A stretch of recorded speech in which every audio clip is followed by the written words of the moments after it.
नमो नमः. नमस्कार विद्यार्थी मित्रांनो. भवतां सर्वेषां संस्कृत सिरीज चॅनलमध्ये पुन्हा एकवारं बहु स्वागतम. तुमचे सर्वांचे पुन्हा एकदा संस्कृत सिरीज चॅनलमध्ये खूप मनापासून स्वागत. छात्रेभ्यः वयं सर्वे अद्य एकः नूतनः व्याकरणघटकः पठामः. आज आपण एक नवीन व्याकरण घटक शिकणार आहोत आणि ते व्याकरण घटक किंवा तो जो व्याकरण घटक आहे तो म्हणजेच प्रश्नार्थकः. प्रश्न निर्माणार्थम किंवा प्रश्नार्थकः.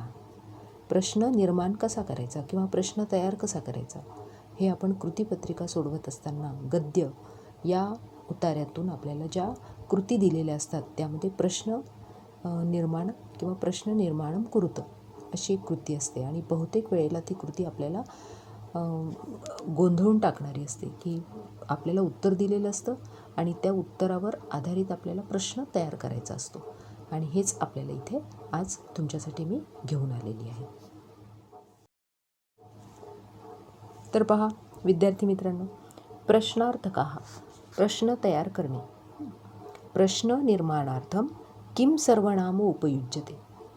सगळ्यात सुरुवातीला तर आपण अगदी कृती सोडवण्या अगोदर प्रश्न तयार करण्यासाठी कोणकोणत्या गोष्टींचा वापर करावा लागतो हे आपल्याला आधी पाहायचं आहे. त्यामध्ये आपल्याला सगळ्यात आधी प्रश्न निर्माण करण्यासाठी किम सर्वनाम उपयोगी आहे किंवा ते वापरतात. किम सर्वनाम आपले इयत्ता 8वीच्या पाठ्यपुस्तकात किम पुल्लिंगम, स्त्रीलिंगम आणि नपुंसकलिंगम असं हे सर्वनाम अत्यंत उपयुक्त या व्याकरण घटकासाठी आपल्याला उपयोगी पडणार आहे किंवा उपयुक्त आहे. किम किम म्हणजे काय? मग किम पुल्लिंगी, नपुंसकलिंगी आणि स्त्रीलिंगीमध्ये आपण इथे त्याचा वापर करणार आहोत. म्हणजेच किम सर्वनाम तुम्हाला तुमच्या अगदी जे बाकीचे नामं आणि सर्वनामं पाठ करतो त्याप्रमाणेच तुम्हाला किम सर्वनाम हे पाठ असणं आवश्यक आहे. त्यानंतर अजून आपल्याला कोणती तयारी या प्रश्न निर्माण ही कृती सोडवण्यासाठी आपल्याला करावी लागणार आहे. तथा तथा म्हणजे त्याप्रमाणे क अक्षरेनं अन्ये प्रश्नार्थक आरंभते. क अक्षराने आपल्याला काही प्रश्नार्थक शब्द सुरू होतात. म्हणजेच त्याला म्हणतात ते ककारः. त्याला काय म्हणायचं? ककारः. म्हणजेच ते सप्ता ककार आहे. किती ककार आहेत? सप्ता ककारः. आणि ते कोणते कोणते आहेत ते आता आपण बघूयात. किम, कुत्र, कती, कदा, कुतः, कथम, किमर्थम. बघा 7 दिसतात आहे आपल्याला. 7 आहे म्हणून सप्त. क नी सुरुवात होणारे आहेत म्हणजेच ते क अक्षराने सुरू होतात. क अक्षरेनं आरंभते म्हणून त्याला सप्तककार असे म्हणतात. आणि मग ते कोणते कोणते आहेत बघा.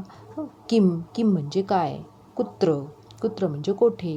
आपण नेहमी प्रश्न विचारत असतो किम भवतः नाम किम. तुमचे नाव काय? मग असं जेव्हा आपण प्रश्न तयार करत असतो. त्यानंतर कुत्र त्वम कुत्र गच्छसि. तू कोठे जातोस? कती त्वम कती वादन समये आगच्छसि. तू किती वाजता आलास? कदा त्वम कदा शालाम गच्छसि. तू कधी शाळेत जाणार आहेस? केव्हा जाणार आहेस? कदा म्हणजे केव्हा. कती म्हणजे किती. कुत्र म्हणजे कोठे. कुतः कुतः म्हणजे कोठून. अहम ग्रामतः आगच्छामि. मी गावावरून किंवा गावातून आलो किंवा येते. कथम कथम म्हणजे कसे. कथम अस्ति कथम अस्ति पुस्तकम. पुस्तक कसे आहे. मग आपण असे जेव्हा प्रश्न तयार करत असतो वाक्यामध्ये तेव्हा हे इथे सप्तककारांचा उपयोग होत असतो. कथम म्हणजे कसे. किमर्थम किमर्थम म्हणजे कशासाठी. येते लक्षात. आणि हे सप्तककार आपल्याला प्रश्न तयार करताना वापरायचे. म्हणजे हे सप्तककार तुम्हाला इथे पाठ असणं गरजेचं आहे. आणि त्याचं नुसतंच पाठांतर नाही तर त्याचा अर्थसुद्धा तुम्हाला माहीत असला पाहिजे. अर्थ पूर्ण जर असेल तरच आपण प्रश्न तयार करू शकणार आहोत. जसं मी सुरुवातीला सांगितले किम सर्वनाम पण आपल्याला बऱ्यापैकी छान माहिती पाहिजे. म्हणजे आपल्याला तिथे किम सर्वनामाचा पण वापर करता आला पाहिजे. जर उत्तर तिथे आपल्याला काय दिलेलं असतं त्या अर्थाप्रमाणे किम सर्वनामाचा पण उपयोग प्रश्न तयार करण्यासाठी करावा लागतो. आणि हे सप्तककारसुद्धा आपल्याला उपयोगी पडणार आहेत. आणि हेच महत्त्वाचे आपल्याला इथे 2 प्रश्न तयार करण्यासाठी काही दोन गोष्टींचा अभ्यास करावा लागणार आहे. ह्याच्याही पलीकडे जर सांगायचं असेल तर जेव्हा तुम्ही ते प्रश्न तयार करताना उत्तर जेव्हा तिथं दिलेलं असतं आपल्याला तेव्हा उत्तर कृतीपत्रिकेत जेव्हा आपण वाचतो मग ते उत्तर ज्या विभक्तीत असेल, जो शब्द आपल्याला प्रश्न तयार करण्यासाठी वापरायचा असतो, त्या उत्तरातला तो शब्द ज्या विभक्तीत असतो त्याच विभक्तीत प्रश्न विचारायचा आणि बाकीचे शब्द जसेच्या तसे लिहायचे असतात. म्हणजेच आपल्याला 7 विभक्ती प्रथमा ते सप्तमीपर्यंत विभक्ती माहिती असणं आवश्यक आहे. अगदी ठराविक काही जे आपले देव, वन, माला नाम आहेत किंवा काही सर्वनाम आहेत, इकारांत काही नामे आहेत, अशा ठराविक काही महत्त्वाच्या वैशिष्ट्यपूर्ण नामांचा आणि सर्वनामांचा अभ्यास आपल्याला अपेक्षित आहे ही कृती सोडवण्यासाठी, प्रश्नार्थकाची कृती सोडवण्यासाठी. त्यानंतर 3 वचन, संस्कृतमध्ये 3 वचने असतात. इयत्ता 8वीमध्येच आपलं हे झालेलं आहे की 3 वचने, एकवचन, द्विवचनम, बहुवचनम. तदनंतर अस्य पुरुषः, प्रथम पुरुषः, द्वितीय पुरुषः, मध्यम पुरुषः, उत्तम पुरुषः. प्रथम पुरुषः, मध्यम पुरुषः, उत्तम पुरुषः. आणि हे पुरुषसुद्धा आपल्याला इथे लक्षात ठेवायचे आहेत. आणि अशा पद्धतीने सप्तककार, किम सर्वनाम आणि ज्या विभक्तीमध्ये उत्तर आहे त्याच विभक्तीत प्रश्न विचारणे, हे सुद्धा आपल्याला तिथे अगदी ते वाक्य वाचल्याबरोबर लक्षात यायला पाहिजे. येते लक्षात? आता इथे सप्तककार म्हणजे त्याचा अर्थ आपण पाहिला. एकदा परत अर्थ आणि सप्तककार पण पुन्हा एकदा बघूया. पहा आता विद्यार्थ्यांनो, मी इथे एक प्रश्नचिन्ह तुम्हाला दाखवून आकृतीद्वारे तुम्हाला मध्ये आपल्याला इथे प्रश्नचिन्ह दिसते आणि या प्रश्नचिन्हामध्ये आपल्याला त्याच्या बाजूला सगळे हे सप्तककार कसे बाण करून दाखवलेले इथे आपल्याला इथे लक्षात येणार आहे. इथे आपल्याला कधी वापरायचं असते, संख्यांचा उपयोग जेव्हा आपल्याला करायचा असतो. कदा, वेळ जेव्हा, समय म्हणजेच वेळ दाखवायची असेल तेव्हा. कुतः म्हणजे कोठून, कुत्र म्हणजे कोठे. कुतः इथे आपल्याला जेव्हा काही विचारायचं असेल, कुतः भवान पुस्तकानी कुतः आनयानी, आपण पुस्तके कोठून आणलीत म्हणजे कुतः. कुत्र, त्वम कुत्र गच्छसी, तू कोठे जातोस. कथम म्हणजे कसा, किम म्हणजे काय आणि किमर्थम म्हणजे का, कशासाठी. ह्या आकृतीद्वारे आपण इथे हे छान पद्धतीने समजून घेणार.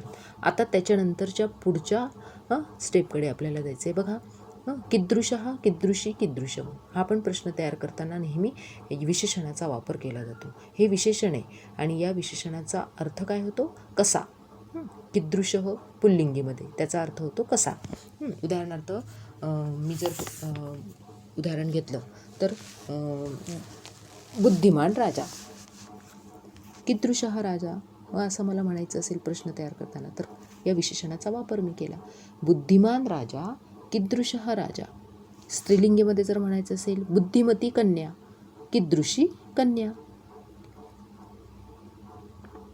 सुंदरम चित्रम, कीदृशम चित्रम. म्हणजे कीदृशः, कीदृशी, कीदृशम ह्या पण विशेषणाचा उपयोग प्रश्न तयार करण्यासाठी, प्रश्न निर्माण करण्यासाठी आपण करू शकतो आणि त्याचा अर्थ काय होतो ते विशेषण आहे. आणि बघा, बुद्धिमान राजा, बुद्धिमती कन्या, मी उदाहरण तुम्हाला सांगितले. सुंदर चित्र, मग सुंदर, बुद्धिमान, बुद्धिमती हे त्या विशेषाचे विशेषण आहेत. आणि जेव्हा विशेषणाचा उपयोग प्रश्न निर्माण करण्यासाठी होतो तेव्हा कीदृशः, कीदृशी आणि कीदृशम हे इथे आपल्याला वापरावे लागतात. हे त्या लक्षात, म्हणजे प्रश्न तयार करण्यासाठी आपल्याला कोणकोणत्या गोष्टी लक्षात ठेवायच्या आहेत हे आता आपण इथे शिकतोय. सप्तककार तर आहेतच, हे आपण आकृतीद्वारे समजून घेतले. आता त्याच्यानंतर आपण हे कीदृशः, कीदृशी आणि कीदृशम हे विशेषणाचा वापर करून आपण तयार केले. येते लक्षात सगळ्यांच्या. आता त्याच्या पुढे आपल्याला जायचं आहे, ते म्हणजे इथे आपल्याला किम सर्वनाम. किम सर्वनामाचा वापर करताना आपल्याला इथे काय दिलेलं आहे पुल्लिंगीमध्ये, किम सर्वनाम कह, कौके इयत्ता 8वीमध्ये आपले झालेले आहेत आणि ते पाठ झालेले असतील किंवा आता जरी आपल्याला आठवत नसेल तरी पण हे पाहिल्याबरोबर तुमच्या लक्षात येणारे. पुल्लिंगीमध्ये कह, कौ, के, एकवचन, द्विवचनम, बहुवचनम. स्त्रीलिंगीमध्ये का, के, कहा. का एकवचनम, के द्विवचनम, काहा बहुवचनम. नपुंसकलिंगीमध्ये किम, के, कानी. किम एकवचनम, के द्विवचनम, कानी बहुवचनम. आणि अशा पद्धतीने इथे तिन्ही लिंगांमध्ये एकवचन, द्विवचन आणि बहुवचन किम सर्वनामाचा आपण इथे प्रश्न तयार करण्यासाठी बऱ्याच वेळेला वापर करतो आणि ते आपण जेव्हा उदाहरणं घेऊ तेव्हा तुमच्या लक्षात येणार आहे. म्हणजेच आपलं हे सुरुवातीचं प्रश्न तयार करण्यासाठीचं एक तयारी झालेली आहे, पूर्वतयारी. की कोणत्या गोष्टी आपल्याला लक्षात ठेवायच्या आहेत. त्याला आपण होमवर्क असं म्हटलं तरी चालणार आहे. येते प्रश्न निर्माण करण्यासाठी किम सर्वनामाचा उपयोग होतो. त्याचप्रमाणे क अक्षरेनं अन्ये प्रश्नार्थकाः ककाराः आणि ते कोणते आहेत सप्तककाराः. हे पण तुमच्या लक्षात येणार आहे की ते सप्ताककार आहेत आणि ते सप्ताककार आहेत ते आपण पाहिलेले आहेत. त्यानंतर आपण काही वेळेला आपण काय लक्षात घेतो आहे की विशेषण म्हणून पण त्याचा वापर केला जातो. कीदृशः कीदृशी कीदृशम हे पण आपण पाहिलेलं आहे. आणि आता आपल्याला उदाहरणासाठी सरावासाठी काही उदाहरणे आपण बघूया. म्हणजे छोटी छोटी उदाहरणे पाहिली की तुमच्या ती लक्षात येणार आहे. बघा काय उदाहरण पहिलं दिलेलं आहे आपल्याला. बालकः गच्छति. बालकः गच्छति. जेव्हा प्रश्न तयार करण्यासाठी तुम्हाला कृती सोडवताना कृतीपत्रिकेमध्ये जे वाक्य दिलेलं असतं, जे उत्तर दिलेलं असतं त्या उत्तरामध्ये एका शब्दाखाली अंडरलाईन केलेली असते. अधोरेखितम तिथे केलेलं असतं आणि हे अधोरेखित बालकः असेल तर तिथे आपल्याला प्रश्न काय तयार करता येणार आहे मग कः गच्छति. कोण बालक जातो. मग इथे बालकाखाली जर अधोरेखित केलेलं असेल तर तिथे तुम्ही काय प्रश्न तयार करणार आहे कः गच्छति. आलं इथे कः सर्वनाम आलं. किम सर्वनाम चं पुल्लिंगी रूप आले कारण बालक हे काय पुल्लिंगी. आता हे झालं एकवचन. आता द्विवचनाकडे जाऊया. छात्रौ पठतः. पुल्लिंगी द्विवचन छात्रौ देवो प्रमाणे. येते का लक्षात. आता इथे प्रश्न तयार करायचा असेल तर छात्रौ जर अधोरेखित असेल तर त्याऐवजी आपल्याला प्रश्न तयार काय करता येणार आहे कौ पठतः. म्हणजेच येते लक्षात तुमच्या इथे. आपण काय शिकतोय कह कौ के. इथेच आपण पुल्लिंगी या पद्धतीने आपल्याला हे शिकायचं आहे. कह कौ के म्हणजेच बालक हे एकवचनम, छात्रौ द्विवचनम आणि आता पुल्लिंगी बहुवचनमध्ये बालकाः क्रीडन्ति. म्हणजेच बालकाः बालकाः हे बहुवचन आहे देवः प्रमाणे. मग इथे काय येणार के के क्रीडन्ति. कह कौ के कह कौ के पुल्लिंगीमध्ये.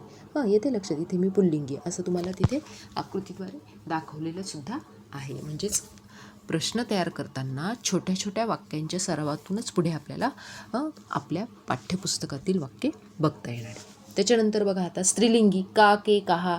का के काहामध्ये आपल्याला वाक्य काय दिलेले कन्या गायती. कन्या गायती. मग कन्या गायतीमध्ये इथे दिलेलं असेल तर का गायती कोण गात आहे. तदनंतरस्य छात्रे धावतः. छात्रे धावतः. के धावतः. के धावतः. येते लक्षात. द्विवचन माला माले मालाः. पुल्लिंगी म्हटलं की देव शब्द लक्षात ठेवायचा. देवः देवो देवः. मग इथे कह कौ के त्याप्रमाणे तिथे तुम्हाला त्याचं प्रश्न तयार करताना किम सर्वनामाचं रूप प्रथमा विभक्तीचं वापरता आलं पाहिजे. त्यानंतर स्त्रीलिंगीमध्ये काय आहे का के काहा.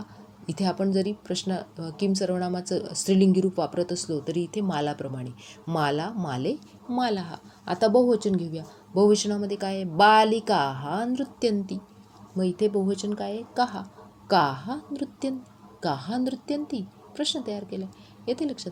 म्हणजेच का के काहा किम सर्वनामाचं रूप स्त्रीलिंगीमध्ये आपण एकवचनम द्विवचनम बहुवचनम हे करते घेऊन आपण इथे करून प्रश्न तयार करून पाहिलेला आहे. ज्ञातम सर्वेभ्य येते का सगळ्यांच्या लक्षात. आता नपुसकलिंगमकडे जाऊया. बघा नपुसकलिंगममध्ये काय दिलेलं आहे चक्रम भ्रमती. चक्रम भ्रमती. आता काय फिरतं. भ्रम म्हणजे फिरणे. किम भ्रमती. किम के कानी. इथे आपल्याला लक्षात घ्या किम के कानी. नपुसकलिंगमकडे जायचे. एक वचन आहे म्हणून किम भ्रमती प्रश्न निर्माण केला. आता द्विवचनकडे जाऊया. म्हणजे कोणता नपुसकलिंगी नाम कोणतं घेतलं आता वनमप्रमाणे. देव झालं पुल्लिंगीमध्ये, माला स्त्रीलिंगीमध्ये आणि आता आपण काय करतोय वनमप्रमाणे घेतोय म्हणजे नपुसकलिंगीप्रमाणे. फले पततः. वने आलं इथे. म्हणजेच के पततः काय पडतात. 2 फळं पडत असतील तर काय पडतात तर के पततः. येते लक्षात. आणि आता कानी. आता कानीमध्ये आपल्याला बघा इथे काय दिलेले कमलानी विकसंती. कानी विकसंती. कानी विकसंती, म्हणजे काय विकसित, काय उमलत आहेत, तर कमले उमलत आहेत. आले लक्षात. वनम वने वनानी हे नपुसकलिंगमध्ये घेतले.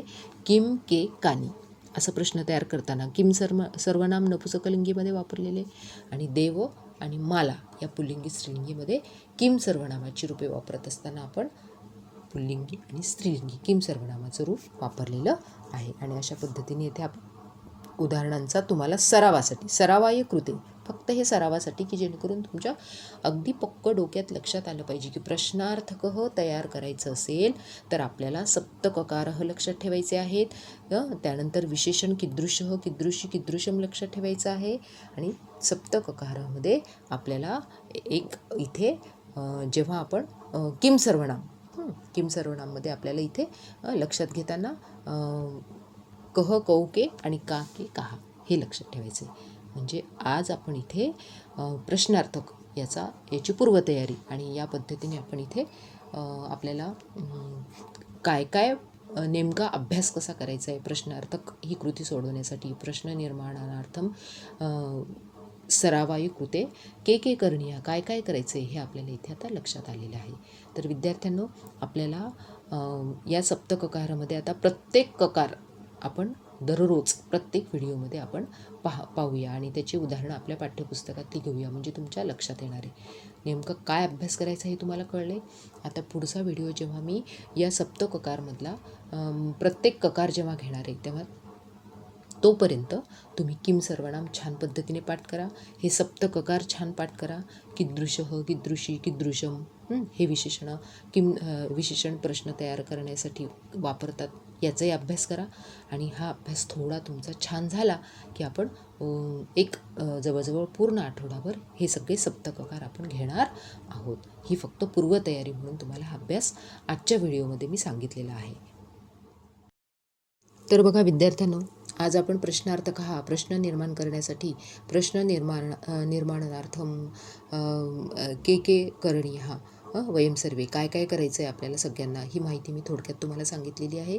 याचा नीट छान अभ्यास करा. किम सर्वनाम पाठ करा. सप्तककारः आणि त्याचा मराठीत अर्थ पाठ करा. आणि हे जर छान पद्धतीने पाठ केले तर नक्कीच तुम्हाला कुठल्याही गद्य उतार्यात प्रश्न निर्माण करण्याची कृती असेल ती अगदी छान पद्धतीने सोडवता येणार आहे.